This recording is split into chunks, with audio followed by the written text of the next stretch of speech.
মুহাদ্দিসে দেহলভী রহমাতুল্লাহ আলাইহি গভীর রজনীতে তিনি কোরআনে কারীম পড়ছিলেন, সূরা ইয়াসিন তেলাওয়াত করছেন। তার বাড়ির উপর দিয়ে দুইটা জিন যাচ্ছিল। কোরআনে কারীমের মধুর আওয়াজ শোনার পরে তাদের চলার গতি তারা থামিয়ে দিয়েছে। মুহাদ্দিস সাহেবের তেলাওয়াত শুনছে, শুনতে শুনতে নিজেরা হারিয়ে গেছে। নিজেদের আকৃতি পর্যন্ত তারা পাল্টিয়ে সর্পের রূপ ধারণ করেছে। জিনদের অভ্যাস হচ্ছে ওরা 24 ঘন্টার ভেতরে যে কোনো এক সময় হয় সাপ নাই বিড়াল, এগুলো হওয়াই লাগবে ওদের। এই জন্য রাতের বেলা অনেকে বের হওয়ার পরে কালো বিড়াল যারা দেখেন, সবগুলো কালো বিড়াল না, ওগুলো দুই একটা জিনও আছে। ওগুলো দেখলে আপনি একেবারে সরাসরি যদি দেখেন বলবেন আস্তাগফিরুল্লাহ অথবা লা হাওলা ওয়ালা কুওয়াতা ইল্লা বিল্লাহ। আর একটু বেশি পারলে আয়াতুল কুরসি পড়ে বুকে ফু দিয়ে নেবেন, নয়তো যদি দুষ্ট হয় আপনার একটা ক্ষতি করে দেবে। মুহাদ্দিস সাহেব নামাজ শেষ করার পরে ঘরের ভেতরে তাকিয়ে দেখলেন দুইটা সাপ খেলা করছে। পাশে গিয়ে বললেন, তোমরা যদি জিন হও চলে যাও, কারণ উনি জানে জিনেরা সর্পের রূপ ধারণ করে। একবার, দুইবার, তিনবার বলার পরে ওরা জায়গায় দাঁড়িয়ে আছে। উনি মনে করলেন এটা না সাপ হবে। ঘরের থেকে লাঠি এনে পিটিয়ে মেরে ফেললেন জায়গায়। এই জিনদের বাবা মা তাদের খবর হয়ে গেছে সন্তান কোথায়। অনুসন্ধান করতে করতে এসে মুহাদ্দিস সাহেবের ঘরের ভেতরে পেয়েছে। মুহাদ্দিসকে সহ দুইটা সন্তান মরা নিয়ে গেছে তার নিজেদের দেশে। জিনদের লক্ষ লক্ষ জিনেরা আছে, এটা তাফসিরে হাক্কানিতে পাবেন আপনি। আমি শিক্ষার জন্য বলছি। লক্ষ লক্ষ জিনদের সামনে জিনের পিতা ডাক দিয়ে বললেন, মুহাদ্দিস সাহেব, আপনি আমার দুইটা সন্তান পিটিয়ে মেরে ফেলেছেন। আমি ইচ্ছা করলে কোরআনের নির্দেশ অনুযায়ী আপনাকেও মেরে ফেলতে পারি। কারণ কেউ যদি কাউকে হত্যা করে তার তিনটা শরত আছে। 1 নম্বরে তাকে মেরে ফেলা লাগবে। 2 নম্বরে ওই লোকটা যদি জরিমানা দিয়ে দিয়ত দিয়ে তার পরিবারস্থ লোকদের কাছে ক্ষমা নিয়ে নেয়, এটার দ্বারা তার মাফ হবে। আমাদের দেশে মানুষ হত্যা করার জন্য যে ফাঁসির অর্ডার দেওয়া হয়, 30 বছর জেল দেওয়া হয়, এটা কিন্তু কোরআনের নিয়ম না। আমি বহু মানুষকে এই 3টা বছর জেলে থাকা অবস্থায় মার্ডার মামলার আসামি দেখেছি। জিজ্ঞাসা করে, হুজুর, আমি অন্যায় ভাবে হোক আর ন্যায় ভাবে যেভাবে হোক একটা মানুষ মেরে ফেলেছি, আমার যে সরকার 30 বছর জেল দিল এই দেশের আইনে, আমার কি মাফ হয়ে যাবে? না। আপনি যাকে মারলেন এর বিনিময়ে এক কথা হচ্ছে আপনাকে মেরে ফেলা লাগবে। দ্বিতীয় কথা হচ্ছে যদি মেরে ফেলা না হয়, ওই লোকটার আত্মীয় স্বজন যারা আছে, ছেলে মেয়ে, বাবা মা, স্ত্রী, তাদেরকে আপনার, ওরা যদি বলে 20 লাখ টাকা দেন আপনাকে মাফ করে দেব, আপনি যে ক্ষতি করলেন ওই টাকা দিলে আপনি মাফ পেয়ে যাবেন। 20 বছর 30 বছর আপনারা জেল খাটা লাগবে না। এটা ইসলামের নিয়ম ছিল। এটা কি ছিল? কোরআনে কারীম আয়াত শোনালেন জিনেরা, ইয়া আইয়ুহাল্লাযীনা আমানু কুতিবা আলাইকুমুল কিসাসু ফিল কতলা। ওহে যারা ঈমানের দাবি করো তাদেরকে বলছি, হত্যার বদলে হত্যা এটা আমি আল্লাহ লিখে দিলাম। কি করলাম? আরো জোরে বলেন। আল্লাহ কিন্তু ফারাজা শব্দটা দেননি। আলেম যারা আছেন তাদেরকে বলছি আল্লাহ কুতিবা দিয়েছেন। ফরজ শব্দ দিলেও তো অর্থ হয়ে যেত, কাতাবা দিলেন কেন? আমি যদি এখন এখানে সভাপতি যিনি আছেন বলি যে এই জমিটা আপনাকে আমি দিয়ে দিলাম মৌখিক, এর কোনো দাম আছে? কারণ জমিও আমার না, এ দেওয়ার ক্ষমতাও আমার নেই। আর আমি যদি এই জমির মালিক যিনি, তাকে দিয়ে দলিলে সই স্বাক্ষর করে লিখে ওনার হাতে বলে এই যে লিখিত, ওই জিনিসের দাম নেই। আরো আসতে বলেন। আল্লাহ শুধু ফরজন শব্দ দিলে দিতে পারতেন, না দিয়ে কুতিবা দিয়ে এটা জানিয়েছেন যে বিধানটা ছোটখাটো না, গুরুত্বহীন না, এটা কিন্তু লিখে সই স্বাক্ষর করে দলিল করে দিলাম, এর দাম আছে। এদেশে যারা দায়িত্বে আছে আজ 53 বছর, এই আয়াতটা যদি ঠিক এইভাবে বুঝে স্বাধীনতার পরে এদেশের সংসদে আয়াতটা কায়েম করে দিতে পারতো, বঙ্গবন্ধু হত্যার বিচার আমরা অনেক আগে পেয়ে যেতাম। সুতরাং সঠিকভাবে যদি বিচার ব্যবস্থায় এই আয়াতটা এখন যারা দায়িত্বে আছে সংসদে কায়েম করতে পারে, আগামীতে কিয়ামতের আগে দেশে আর অন্যায় কোনো মার্ডার হবে না। এই গ্যারান্টি আল্লাহর গ্যারান্টি। আজ পর্যন্ত মিথ্যা হয়নি, হওয়ার সম্ভাবনা নেই। কথা বলেন না কেন? আপনি একটু মেনে দেখেন না কেন?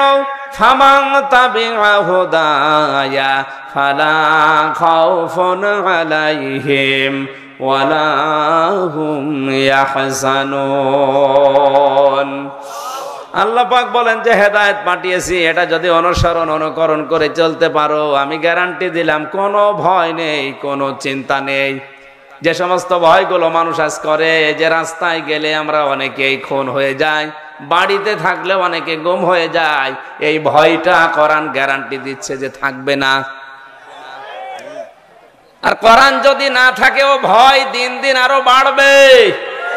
এই জন্য আমাদের উচিত হচ্ছে ৯৬% মুসলমানের দেশে কোরআন এর এই আইনটা সংসদে পাস হোক। কথা বলেন। কিয়ামতে অন্তত যে গলাগুলো সাক্ষী দিল, কিয়ামতের ওই ময়দানে আল্লাহ যেন এই কণ্ঠগুলোকে আমাদের এই আয়াতের পক্ষে থাকার কারণে সাক্ষী হিসাবে কবুল করেন। আরে ভাই, ছোটখাটো বিষয় কিয়ামতে আল্লাহ দেখবে। ইব্রাহিম নবীর পক্ষে ছিল একটা ব্যাঙ, এই জন্য ব্যাঙের পোশাক আল্লাহ পাক করে দিয়েছে। ইব্রাহিম নবীর বিপক্ষে ছিল একটা কাংলাস, এই জন্য কাংলাস দেখলেই মেরে ফেললে 10টা নেকি হয়। ওনাদের দ্বারা কোনো কাজ কিন্তু হয়নি, কাংলাসের দ্বারাও কোনো কাজ হয়নি, ব্যাঙের দ্বারাও কাজ হয়নি। কারণ এমন আগুন জ্বলছিল, 1 কিলোমিটার উপর দিয়েও যদি পাখি উড়ে যায় ঝলসে পড়ে যেত। এত বড় বিশাল অগ্নিকুণ্ড, এখানে ব্যাঙের পোশাকের কাজ হবে? বলেন না কেন? কিন্তু ব্যাঙের এই পোশাককে হযরতে জিবরাইল দেখার পরে জিজ্ঞাসা করলেন, তুমি যে পোশাক করো কোনো কিছু করতে পারবা? ব্যাঙ তার বলেছিল, ফেরেশতা আমি জানি আমার পোশাকে কাজ হবে না, কিন্তু আমার মালিককে আমি দেখাতে চাই যে আমি তোমার খলিলের পক্ষে আছি, ওই বেটা নমরুদের বিপক্ষে আছি।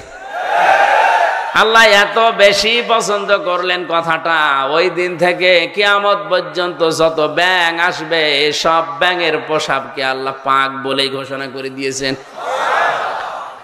এই এদিকে তাকান, একটা ব্যাঙ ইব্রাহিম নবীর পক্ষে থাকার কারণে যদি তার পোশাক পর্যন্ত পাক হয়ে যায়, আমরা যে নবীর পক্ষে আছি তিনি কিন্তু খলিলুল্লাহ না, তিনি হাবিবুল্লাহ। বলেন বলেন, খলিলুল্লাহ আর হাবিবুল্লাহর পার্থক্য কি? খলিল বলা হয় ওই বন্ধুকে যে বন্ধু আমার আল্লাহর জন্য সব করতে পারে, আর হাবিব বলা হয় ওই বন্ধুকে যে বন্ধুর জন্য আমার আল্লাহ সব করেছেন। জোরে বলেন সুবহানাল্লাহ। ইব্রাহিম নবীর পক্ষে থাকার কারণে যদি ব্যাঙের পোশাক পাক হয়ে যায়, আমরা মুহাম্মদুর রাসূলুল্লাহ হাবিবুল্লাহর পক্ষে থাকলে আমাদের জীবন পাক হয়ে যাবে। এই জন্য আল্লাহর আয়াতের পক্ষে যারা সায় দিলেন, আপনি মানেন না সেটা আলাদা, কিন্তু আপনাকে রায় দেওয়া লাগবে যে আমরা এই আয়াতটা সংসদে দেখতে চাই। আজ হাজারো মানুষ জেলখানাতে, প্রায় 1 লাখের উপরে মানুষ এখন জেল খাটছে সারা বাংলাদেশে। অধিকাংশগুলোই লক্ষ্য করলে দেখা যায় মার্ডার মামলা। গাজীপুরের কাশিমপুর কারাগারে প্রায় 1200 মানুষ এখনো ফাঁসির দণ্ডাদেশ নিয়ে মাথায় নিয়ে কন্টেম ছেলে কাটাচ্ছে। 10,000 মানুষ ওখানে আছে, 4 জেল মিলে প্রায় 1200-1300 মানুষ শুধু ফাঁসির আসামি, এদেরকে সব ফাঁসি দেওয়া হবে। এদের 1 নম্বর অপরাধ হচ্ছে এরা মানুষ হত্যা করেছে, এই কারণেই তো ফাঁসি দেয়। জিনদের পিতা ডাক দিয়েছে, মুহাদ্দিস সাহেব আমি কিন্তু আয়াত অনুযায়ী আপনাকে মেরে ফেলতে পারি, কিন্তু আমার একটা হাদিস জানা আছে, কোন সৃষ্টি যদি তার আকৃতি পাল্টিয়ে ফেলে তাকে মেরে ফেললেও কোনো গুনাহ নেই। আমার এই সন্তান দুইটা তাদের নিজেদের আসল আকৃতি পাল্টিয়ে সর্পের আকার ধারণ করেছে। আপনি যেটা বললেন যে তিনবার তাদের বলার পরেও তারা শোনে নাই, এই জন্য আপনি না বুঝতে পেরে মেরে ফেলেছেন।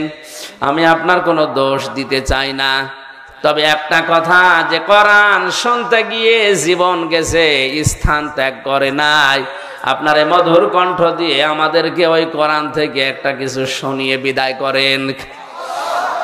মুহাদ্দিস শাহ ওয়ালিউল্লাহ দেহলভী রহমাতুল্লাহ আলাইহি তার মধুর কণ্ঠ দিয়ে কোরআনের সবচাইতে সুন্দর সূরা যেটা সূরা রহমান তেলাওয়াত করে শোনালেন। আর রহমানু আল্লামাল কোরআন খলাকাল ইনসানা আল্লামাহুল বায়ান।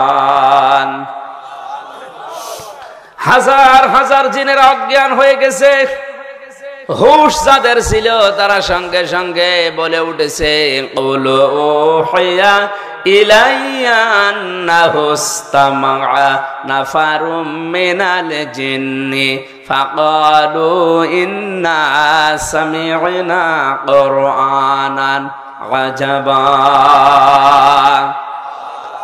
তারা বলেছে অবশ্যই যে ওহী শুনলাম এটা আশ্চর্য কোরআন।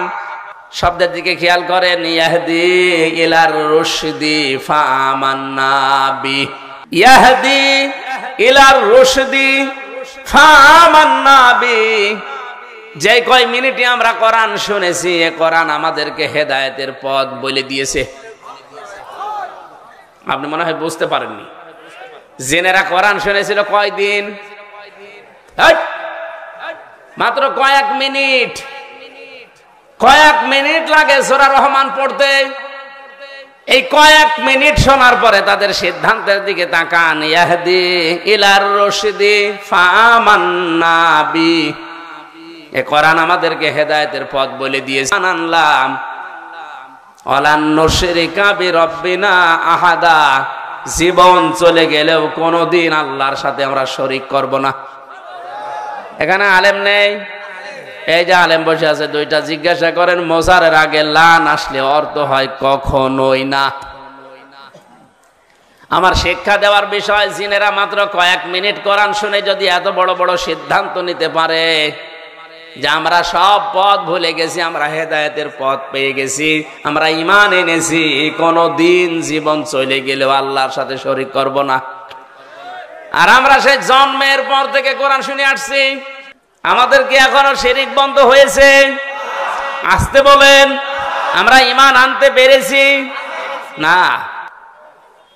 অনেকেই আমরা জানি যে ওযু করলে ওযু ভেঙে যায় 7টা কারণে, নামাজ পড়লে নামাজ ভেঙে যায় 19টা কারণে। কথা বলেন না কেন? ঈমান আনলে ঈমান ভেঙে যায় 10টা কারণে।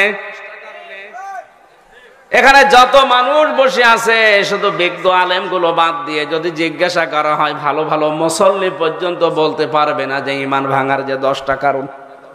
পারবে না? ওর মনে নেই। ঈমানও ভেঙে যায়, মানুষের আমলও ভেঙে যায়। এখন যদি বলেন আমলের আবার হাত পা আছে নাকি ভেঙে যায়, হ্যাঁ আমল ভাঙে। এই এলাকায় যদি কারো আমল এরকম থাকে, ভেঙে গেলে আমার কিছু করার নেই। আল্লাযীনা কাফারু ওয়া সাদ্দু আন সাবিলিল্লাহি আযাল্লা আমালাহুম। সূরা মুহাম্মাদের প্রথম আয়াতে আল্লাহ জানিয়েছেন, যারা কুফরি করে আর যারা আল্লাহর পথে বাধা সৃষ্টি করে, আযাল্লা ইউদিল্লু বাবে ইফআল, বাংলা অর্থ দাঁড়িয়েছে আমলের বহুবচন আমাল। কোন মানুষ যদি কুফরি করে আর আল্লাহর পথে বাধা সৃষ্টি করে, সে যেভাবে হোক ওর জীবনের পেছনের আমল আল্লাহ সব নষ্ট করে দিয়েছে, ভেঙে ফেলেছে। এ কোরআন শুনতে আসবে মানুষ আল্লাহর পথে না শয়তানের পথে? আরো জোরে বলেন। মাওলানা আমিনুলকে এছাড়াই বাধা দিয়েছে। আমি সজ্ঞানে স্বেচ্ছায় একেবারে বাস্তবতার সাথে মিলিয়ে কোরআন সামনে নিয়ে বলছি, আপনি নামাজ পড়তে পারেন, পাগড়ি মাথায় দিতে পারেন, হজ করতে পারেন, কোরআন অনুষ্ঠান চালু হবে বাধা দেওয়ার জন্য যারাই বিভিন্ন কায়দায় চেষ্টা করেছেন, আপনার আমল ভেঙে গেছে। কোন হুজুর নিয়ে আসবেন, এবার নিয়ে আসেন। যদি মনে করেন না বানিয়ে বলছি, সূরা হুজুরাতের 2 নম্বর আয়াতের ব্যাখ্যা আছে, বিশ্ব নবীর উপরে যদি কেউ কথা বলে তাহলে তার আমল আল্লাহ নষ্ট করে দেয়, অথচ লোকটা জানেও না যে আমার আমল নষ্ট হয়ে গেল কি করে। লা তারফাউ আসওয়াতাকুম ফাওকা সাওতিন নাবিয়্যি ওয়া লা তাজহারু লাহু বিল কওলি কাজহারি বা'দিকুম লিবা'দিন আন তাহবাতা আমালুকুম ওয়া আনতুম লা তাশউরুন। কোন ইমানদার যদি নবীর উপরে কণ্ঠ দিয়ে উচ্চ আওয়াজে কথা বলে, হে নবী আপনি জানিয়ে দেন তার আমল আর নেই, সব নষ্ট হয়ে গেছে। এই আয়াত আমি বানালাম। কাবা এখনো পর্যন্ত মসজিদে নববীতে নবীজির রওজার উপরে এটা স্বর্ণের অক্ষর দিয়ে লেখা আছে। আপনি বলেন তো এখানে নবী আছে কিয়ামত পর্যন্ত দুনিয়ায় আসবে? আরো জোরে বলেন বলেন। তো নবী তো আসবে না কিয়ামত পর্যন্ত, এই আয়াতটা আল্লাহ কোরআনে দিল কেন? আবার তারফাউ মোজারে দিয়েছেন, এই কারণেই দিয়েছেন বর্তমান, ভবিষ্যৎ, প্রেজেন্ট, ফিউচার। কারণ কিয়ামত পর্যন্ত নবী আসবে না, নবীর ওয়ারিস আলেমরা আসবে। মাওলানা আমিনুল যাই হোক, ওনারে নিয়ে অনেক সমালোচনা আমিও শুনেছি হোক, কিন্তু নামের আগে তো আলেম লেখা আছে। কথা বলেন না কেন? আপনি এটা অস্বীকার করতে পারবেন যে উনি কামেল পাস করেনি? অন্তত এই দেশের শিক্ষা ব্যবস্থা অনুযায়ী উনি তো আলেম, এই দেশে সবাই জানে মাওলানা আমিনুল সিরির বন্দরের আলেম।